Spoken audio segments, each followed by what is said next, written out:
কর্মসংস্থানের জন্য বাংলাদেশিদের অন্যতম পছন্দের দেশ সৌদি আরব। প্রতি বছর বিপুল সংখ্যক বাংলাদেশি কাজের জন্য পাড়ি জমান দেশটিতে।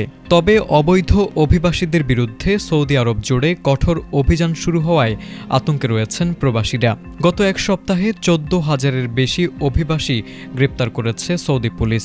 এই তালিকায় বাংলাদেশিরাও থাকতে পারেন বলে ধারণা করা হচ্ছে।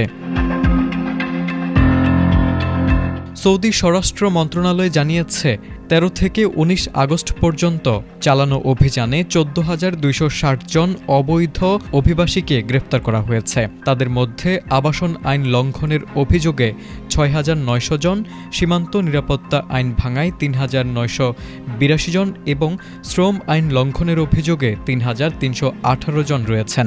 একই সময়ে 13,724 জনকে সৌদি আরব থেকে বহিষ্কার করা হয়েছে। এছাড়া 18,808 জনকে প্রয়োজনীয় কাগজপত্র সংগ্রহের জন্য সংশ্লিষ্ট কূটনৈতিক মিশনে পাঠানো হয়েছে। আরও 5,318 জনকে দেশে ফেরত পাঠানোর প্রক্রিয়া চলছে।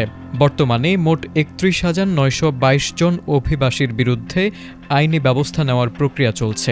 এর মধ্যে প্রায় 30,000 পুরুষ এবং 1,961 জন নারী। সৌদি কর্তৃপক্ষ সতর্ক করে বলেছে, অবৈধভাবে দেশটিতে প্রবেশ সহায়তা করা, আশ্রয় দেওয়া বা যাতায়াতের ব্যবস্থা করা গুরুতর অপরাধ। এসব অপরাধে সর্বোচ্চ 15 বছর কারাদণ্ড এবং 10 লাখ সৌদি রিয়াল পর্যন্ত জরিমানা হতে পারে। এমনকি অপরাধে ব্যবহৃত গাড়ি বা আশ্রয়ের জন্য ব্যবহৃত গাড়িও বাজেয়াপ্ত করার বিধান রয়েছে। তারেক আজিজ, এটিএন বাংলা।